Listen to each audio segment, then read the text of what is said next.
O cancellán non sabía moi ben o que dixera nin o que non, pero ben sabía que se fora da lingua. Tiña aquela sensación de cando lle expoñía a súa muller, aquel delatarse. En realidade, a Carme chegáballe con miralo de reollo unha milésima de segundo para saber o número de tinte da que acabara con el a noite antes, pero na inocente prepotencia do pobre home entendía o daquel xeito.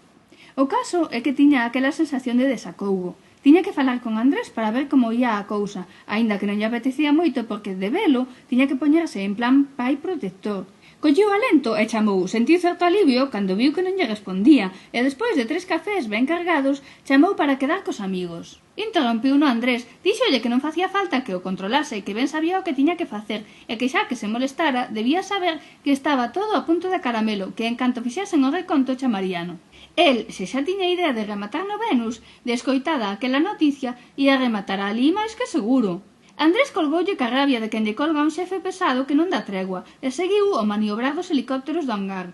Seguía o ca impaciencia de esperar a que a refría pisa o suficiente para que o queixo non calle. As máquinas pararon e o silencio foi tranquilizador.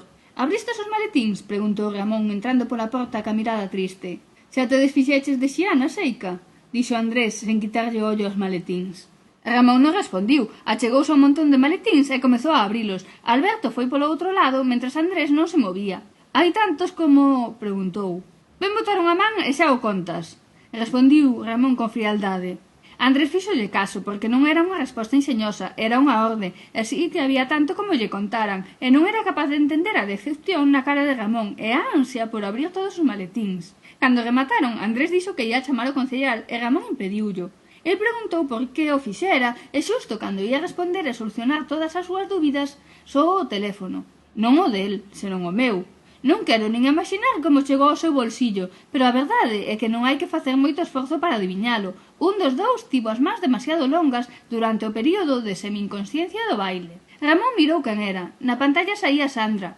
Colgou a chamada para que parecese que eu estaba moi ocupada e que por iso non lle collía.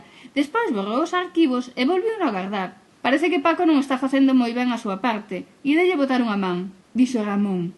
Andrés e Alberto miráronse con complicidade. E ti que vas facer? Preguntou Alberto con desconfianza. Ramón dixoches que nada, que ia dar unha volta. Desconfiaban. Tiñan medo de que lles fixese o mesmo que eles me fixeron a min. Estalles ben, creo que o ladrón son todos da súa condición.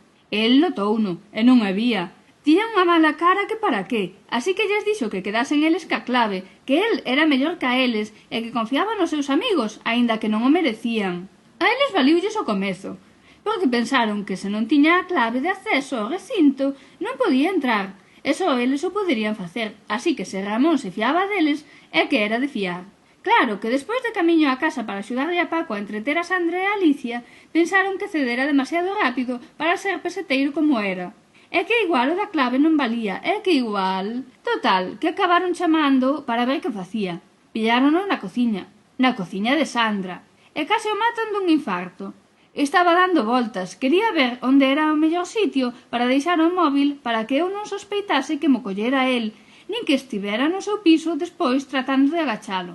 E aí soou o teléfono. O meu caiu ao chan. Non soubo reaccionar. Primeiro quixo responder o teléfono que soaba, despois coller o teléfono que estaba no chan, diante da lavadora. A voz de Andrés dando berros polo móvil apuroulle reflexos, abaixouse, tirou o meu teléfono dentro da lavadora e contestoulle a Andrés. Que faz? Preguntou con retranca. Nada, nada, dixo que a respiración entrecortada. Onde estás? Preguntou Andrés sen dar tregua. Eu? Estou... dixo sen poder respirar case. Sí? Insistiu Andrés. E a ti que che importa? Dixo xa recuperado de todo. Ti estarás facendo a tua parte, non? E ti non estarás no hangar. Deixou caer Andrés. Que hangar, home, pero que dis? Non teño máis que facer. Ademais a clave te de la vos, estades paranoicos, dades pena. Dixo Ramón serio. Andrés conformou. Non parecían excusas, parecían broncas. Esperaba que a noite lle fose ben antes de que volvese a casa. Vale, desculpouse Andrés. Xa nos vemos despois. Non. Eu vou para un hotel, se vos teño que aguantar a vos, e as dúas esas toleo, acabades comigo.